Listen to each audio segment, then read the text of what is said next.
YTN이 또 단독 뉴스를 보도를 했습니다. 윤석열 후보의 부인 김건희 씨에 관계된 건데요.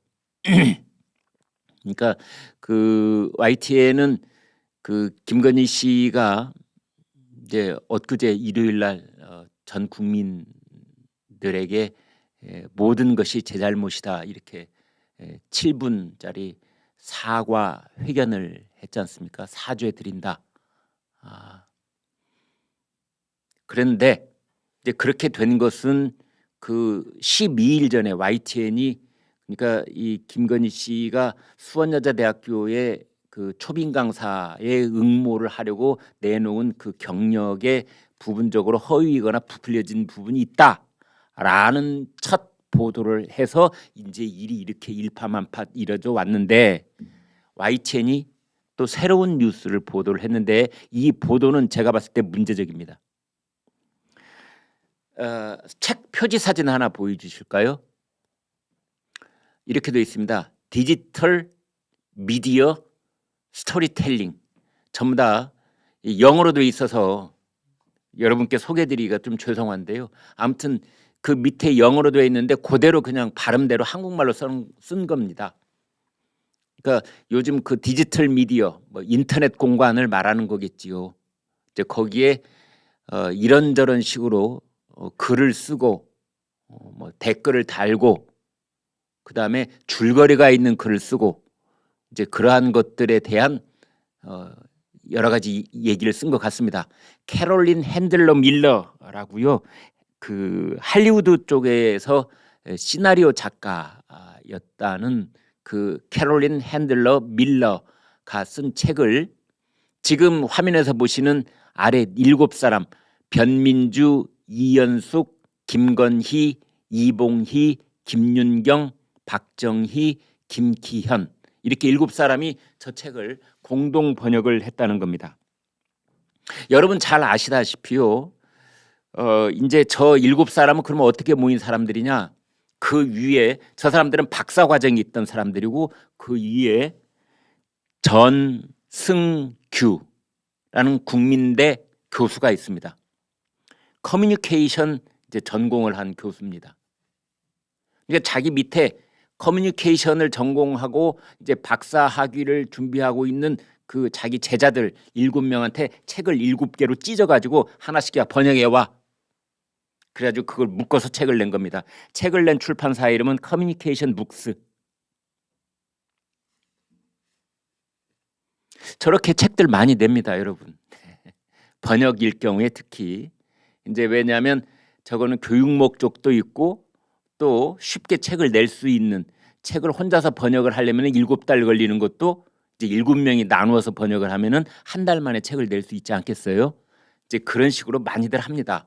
그래서 이 번역의 책임 감수는 지도 교수님인 전승규 교수가 하고 그다음에 이제 박사과정 학생들은 자기가 맡은 챕터를 이제 번역을 하고, 그래서 최종적으로 손길을 이제 가미하는 사람이 문투라든지 문장이라든지 이런 것을 한 사람이 번역한 것처럼 이렇게 좀 문장을 윤문을 하거나 뭐 이런 겁니다. 그런데 YTN이 이 책 번역이 엉터리라고 보도를 했는데요. 제가 봤을 때는 책 내용이 엉터리가 아니라 YTN이 엉터리입니다. 왜냐? 지금부터 말씀을 드리겠습니다. 제가 YTN을 엉터리라고 한 건 좀 오버한 것 같군요. 네, YTN의 보도도 좀 오버한 것 같습니다. 이렇게 되어 있습니다. 이 책 내용에 보면은 미국의 남북 전쟁을 뜻하는 The Civil War가 시민 전쟁으로 번역돼 있다. 그래서 잘못이다. Civil War는 내전, 시민 전쟁. 글쎄요. 그런데 이제 이 YTN 보도는 Civil War의 C자가 대문자로 써 있고 워의 W도 대문자로 써 있기 때문에 이건 전후 문맥상 남북 전쟁이다. 그러 남북 전쟁이라고 번역해야 된다. 뭐 이렇게 이제 지적을 했습니다. 그다음에 시청자 또는 관객을 뜻하는 단어도 그냥 소리나는 대로 오디언스라고 여러 차례 적었습니다. 이렇게 보도를 했는데 이건 YTN이 모르고 한 소리예요. 그 요즘은 커뮤니케이션에서 그 시청자, 관객, 독자, 아무튼 저희 그 언론 매체가 생산하는 콘텐츠를 받아들이고 소비하는 그분들을 총괄해서 말할 때 오디언스라고 합니다. 왜냐하면 거기에 딱 정확하게 상응하는 우리말이 없기 때문에 관객하면은 여기에 스펙타클이 있다는 뜻이고 독자 그러면 뭔가 활자로 된 것을 제공했다는 뜻이고 시청자 그러면 영상을 제공했다는 뜻이 되는데 그것을 다 한데 모은 개념이 없을까? 그것이 오디언스입니다. 따라서 오디언스는 우리말로 번역하기가 좀 애매합니다. 그래서 그냥 오디언스 이렇게 그대로 번역을 해 주거든요. 그런데 YTN이 오디언스라고 적었습니다. 이건 잘못됐습니다. 이렇게 지적을 한 겁니다. YTN의 어떤 기자가 이렇게 보도를 했는지는 몰라도 이건 잘못한 겁니다. 그 다음에 자 7명이 공동 번역을 했는데 거기에 김건희 씨가 이 잘못 엉터리 번역을 한 건지 다른 사람이 이렇게 엉터리인지 누가 합니까? 이 가장 근본적인 거예요. 김건희 씨가 혼자 번역을 했다면 이런 지적이 부분적으로 가능할지 몰라도 아니 7명이 공동 번역을 했는데 예컨대 김건희 씨는 정확하고 똑바로 번역을 했고 아니 뭐 그중에 6명은 똑바로 번역을 했고 한 명이 너무 게을러 가지고 잘못 번역을 했으면 그 잘못 번역한 게 남아 있는 거 아니겠습니까?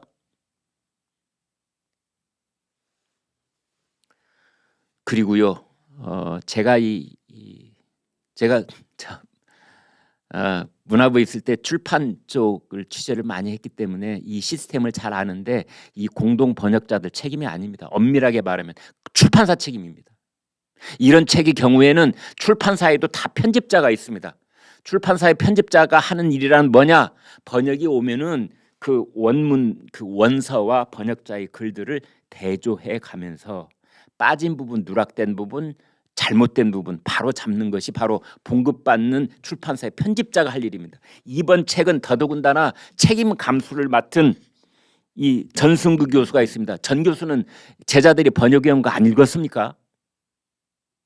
그래, 전승구 교수한테 그 7명이 제자들이 번역한 걸 원문하고 대조하면서 다 한 문장 한 문장 그렇게 점검하라 요구까지는 안 하겠는데 적어도 제자들이 번역한 걸 전체적으로 읽어봐야 될 거 아닙니까? 읽어봐서 어색한 번역이 있으면 여러분 오역이나 또는 탈락된 번역은요 반드시 어딘가가 어색합니다. 저 여러 번 이런 작업 해봤습니다. 그래서 굳이 원문 대조를 안 하더라도 한글로 번역된 것만 쭉 읽어가더라도 잘못 번역된 건 문맥이 이상합니다. 어디론가 툭 튑니다. 그때 원문 찾아봐도 이런 잘못은 금방 잡아낼 수 있습니다. 전승규 교수 글쎄요, 뭐 그분도 본인 또 해명할 거리가 있겠지만 이 제대로 제자들이 번역한 거 제대로 안 쳐다보고 그냥 책으로 묶어냈을 가능성이 있기 때문에 이런 부분적인 이제 왜곡 사항이 있는데 YTN이 이건 저는 오바된 보도라고 보는 거죠. 7명 중에 1명으로 참가했는데 그걸 마치 김건희 씨가 큰 잘못이 난 것처럼 지난번에 수원여자대학교 그 초빙 교수 그 특종 한번 하니까 이제 너무 오버한 겁니다. 그거에 우쭐해가지고 오디언스는 번역하기가 까다롭습니다. 그냥 오디언스는 오디언스예요. 그다음에 7명 중에 1명이 번역한 거기 때문에 잘못을 했을 가능성이 있기 때문에 거기에 김건희 씨를 끼워넣는 건 매우 부적절하다. 그렇게 지적을 하지 않을 수가 없습니다. 그 다음 이 YTN이 기자하고 통화를 했더라고요. 12월 24일 날 크리스마스 전날. 김건희 씨는 12월 26일 날 일요일 날 대국민 사과를 했는데 이틀 전에 통화를 했습니다. 그 대개 기자하고 어떤 취재원이 통화를 할 때 그 통화를 녹음하고 있었는지의 여부, 그다음에 그 녹음된 것을 나중에 공개하겠는지의 여부, 이게 확실하게 약속되어 있지 않았다면 그건 공개해서는 안 됩니다. 근데 YTN은 전격적으로 공개를 했더라고요. 그거를 내용을 말씀을 드리겠습니다. 기자가 이렇게 묻습니다. 언젠가는 뵐 수는 있는 걸까요? 나오실 계획은 있으신지요? 라고 묻습니다. 그러자 김건희 씨가 이렇게 대답합니다. 대국민 사과하기 이틀 전에 한 방송하고 나눴던 대화입니다. 김건희 씨 통화 내용이 이렇습니다. 네, 계획은 있을 수도 있고 없을 수도 있고 지금 이제 봐야 되겠어요. 아예 안 나오면 국민들이 제일 좋아하겠죠. 제가 지금 거의 악마화 돼 있잖아요.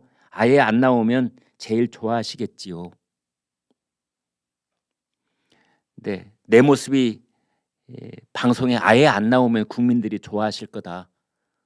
이거는 저는 그 김건희 씨의 그 속마음의 진실성을 어느 정도 그대로 드러내고 있다 이렇게 생각을 합니다. 왜냐하면 대국민 사과를 할 때 김건희 씨가 이런 말을 했거든요. 어제도 강조해 드렸습니다만 제가 없어져서 남편이 남편답게 평가받을 수 있다면 차라리 그렇게 하고 싶습니다. 김건희 씨가 어제 사과 회견문에 그 엊그제 그 이 초안을 다 썼다는 거 아닙니까? 그때 본인이 다 썼다는 저는 확실한 증거 중에 하나가 내가 없어져서, 이런 말 본인 안 하면 잘 못하거든요. 내가 없어져서, 참 기가 막힌 표현 중에 하나입니다. 내가 없어져서 내 남편이 원래 남편답게 그렇게 평가만 받을 수 있다면 내가 그냥 어디론가 사라지고 없어지고 싶다. 그런 절박한 심정인데 이미 이틀 전에 기자하고 통화를 하면서 그런 심정의 일단이 드러나온 겁니다. 내가 차라리 안 보이는 것이 국민들께서는 좋아하시겠죠. 그런 말을 한 겁니다. 그 다음에 김건희 씨가 이런 말을 한 대목이 있습니다. 이제 기자들 또는 언론사에 대해서 김건희 씨가 이제 불만이 있으신 것 같아요. 이런 말을 했습니다. 갑자기 사람이 말하면 맥락을 끊고 딱 그 부분만 보도하면은 이게 얼마나 악의적이에요. 제가 악의적인 거를 너무 많이 당해서 있는 그대로 얘기를 해주면 좋은데. 그러니까 한 10분 동안 통화를 했는데 방송에 나오는 것은 한 20초만 나온다.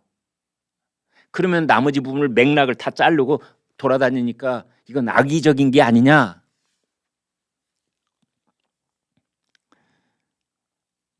제가 말씀드리겠습니다. 그 김건희 씨가 됐든 김건희 씨한테 이런 얘기를 전달할 수 있는 그 누구 참모가 됐든 잘 들으세요. 이 세상에 선의적인 언론은 없습니다.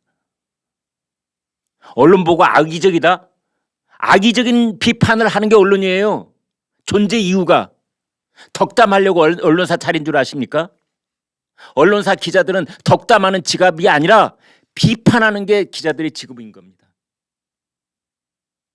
그리고 말을 하면은 어떻게 10분짜리가 이 소문으로 돌아다닐 수가 있어요. 10분짜리는 소문으로 돌아다니는 게 아닙니다. 내가 10분 동안 저 기자하고 통화를 했는데 나중에 보니까 다 잘라나가고 2마디만 남아있더라. 그게 언론입니다. 그게 언론인 겁니다. 경력이 가짜래. 이렇게 딱 2단어. 경력이 부풀려져 있대. 이렇게 2단어. 그것만 입에서 입으로 옮아 다니는 겁니다. 속담보다 더 짧아진 문장만. 그 얘기를 그 김건희 씨가 이제 앞으로 언론에 노출될 그런 경우가 많이 있겠는데요. 절대 기자들 믿으면 안 됩니다. 기자로서 이런 말 하기가 참 쑥스럽습니다만 정말 김건희 씨한테 드리고 싶은 말씀은 어떤 경우에도 기자 믿지 마라. 선의로 똘똘 뭉친 기자는 이 세상에 존재하지 않는다.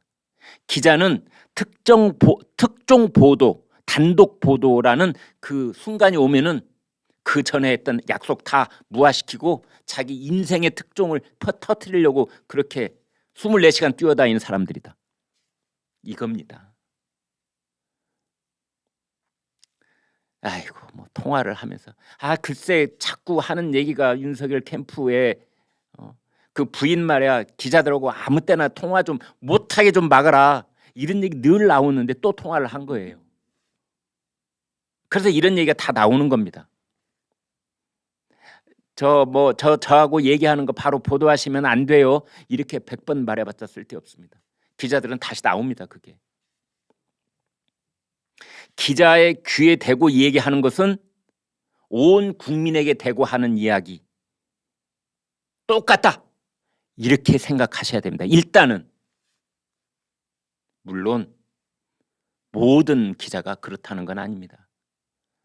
오랜 세월 신뢰가 쌓여있는 기자한테는 저녁에 따로 만나서 자기의 있는 모든 상황과 속 이야기를 다 할 수도 있고, 그 기자도 그것을 상황만 이해를 하고 팩트는 절대 공개하지 않고, 이렇게 평생을 같이 가는 기자도 있지요. 많이 있습니다. 그러나 김건희 씨한테 안타까워서 드리는 말씀입니다. 또 이런 얘기도 했습니다. 공적인 관심사는 제가 이해할 수 있는데요, 이거 옛날에 제가 결혼도 하기 전에 이거는 공적인 관심사는 아닐 수 있잖아요. 제가 지금 이제 공직의 아내가 돼서 그런 거지, 제가 학생 시절에 그냥 너무나 나이도 어렸고 이렇게 그러는데, 아무튼 김건희 씨하고 그 윤석열 캠프의 선거대책위원회, 제가 그냥 주문이 있다면, 제가 뭐 기자로서 뭐 주문을 할 이유는 없습니다만, 결혼 전과 결혼 후 이거 나누면 안 됩니다. 이 김건희라고 하는 그 인물이 총체적으로 살아온 그 사람 됨됨이, 인간의 이력, 이런 거를 국민들은 판단하고 계세요. 그런데 꼭 결혼 전에 했던 것은 무죄, 결혼 이후에 했던 건 유죄, 이렇게 이제 그 양분을 해가지고 자꾸만 이렇게 해명을 하고, 이제 그것으로 인해서 뭔가 면죄를 받고, 그 심정은 충분히 이해가 되는데요, 자꾸 그러면은 이상하게 보입니다.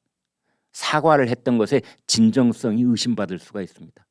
결혼 전에 했던 일이건 결혼 이후에 벌어진 일이건 그거하고 전혀 상관없이 자신이 했던 일이 맞으면 그냥 사과를 하고 바로 잡겠다는 자세가 저는 중요하다고 봅니다. 기자 믿지 마세요. 네, 이제 이렇게 보시면 되겠습니다. 이번 주부터는 아마 본격적인 이제 정책 대결이 시작이 된다, 이렇게 보시면 되겠습니다.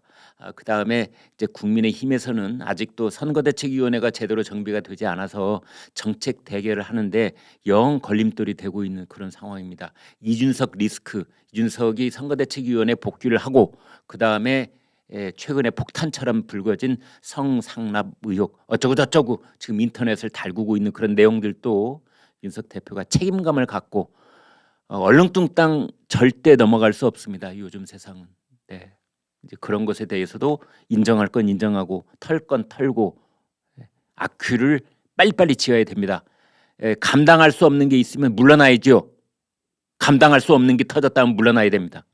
더 이상 국민의힘에 짐이 되는 그런 일을 해서는 안 된다, 이렇게 볼 수가 있겠는데, 이제 그래서 선거대책위원회가 제대로 출범을 하고, 김종인 총괄위원장이 이런 말을 했습니다. 오늘 중앙일보하고 매우 길게 인터뷰를 했는데요, 그것도 제가 요점만 말씀드리면 이겁니다. 이준석 대표한테 거의 김종인 총괄위원장의 평소 말투로 봐서 이건 직격탄에 해당합니다. 당의 최고 책임자인 이준석 대표가 참을성이 있다면 선거대책위원회 그 직에서 사퇴하는 것 같은 불상사가 생기지 않았을 것이다. 이번 대선에서는 윤석열 후보뿐만 아니라 이준석 대표의 정치적 생명도 달려있다. 제가 이것을 제 언어로 해석을 해서 말씀드려 보겠습니다. 윤석 대표, 너 참을성 없는 사람이더군. 두 번째, 여기서 한 발만 더 삐끗해봐. 너의 정치적 생명도 끝이야. 이런 경고입니다. 글쎄요, 이번 주에 이제 그 여러 가지 정책 발표의 내용을 구체적으로 좀 살펴보십시오. 뭐 코로나 대응 또는 부동산 또 각종 세금 등등 터져 나오고 있는데, 정치 평론가들의 그 일치된 의견은 이재명 후보 쪽은 좀 왔다 갔다 하는 감도 있고, 어제 한 말 오늘 뒤집고 오늘 한 말 내일 뒤집고 이런 상황이긴 하지만, 그러나 곳곳에 있는 유권자들에게 그 딱딱 찾아가는, 이쪽에서 한 말이 저쪽에 가서 틀리고 저쪽에서 한 말이 이쪽에서 틀릴지언정 그쪽에 가서는 그쪽에 있는 사람들 귀에 달달하게 얘기를 할 줄 아는 그런 노하우를 가지고 있는데, 윤석열 후보는 매우 훌륭한 얘기를 말을 하고는 있지만 임팩트가 없다. 도대체 무슨 말을 했는지 윤석열 후보 떠나고 나면 기억이 안 난다. 우리를 도와준다고 한 거기는 같기는 한데 뭘 어떻게 도와준다는 말인지 기억이 안 난다. 이런 말, 이런 분석이 나오고 있습니다. 민주당 쪽의 인사들이 하는 분석이 아니라 그냥 객관적으로 분석하는 내용들의 그런 게 있습니다. 아무튼 이제 국민의힘 선대위도 정비가 되고 이준석 리스크도 좀 해소가 되고 그러면은 본격적으로 정책이 나올 텐데, 거기에 그 국민의힘에도 솜씨 있는 사람들이 많습니다. 네, 거기에서 좀 더 그 임팩트 있고 뉘앙스 있고 국민들의 마음을 파고들고 그 이튿날 신문 일면톱 제목으로 나올 수 있는 그런 것이 나오지 않을까 생각이 됩니다. 네, 여러분 오늘 방송 어떻게 보셨습니까? 구독, 좋아요, 공유 눌러주셔서 여러분의 마음을 보여주십시오. 여러분의 마음을 보는 순간 저희는 엄청난 힘을 얻습니다. 고맙습니다.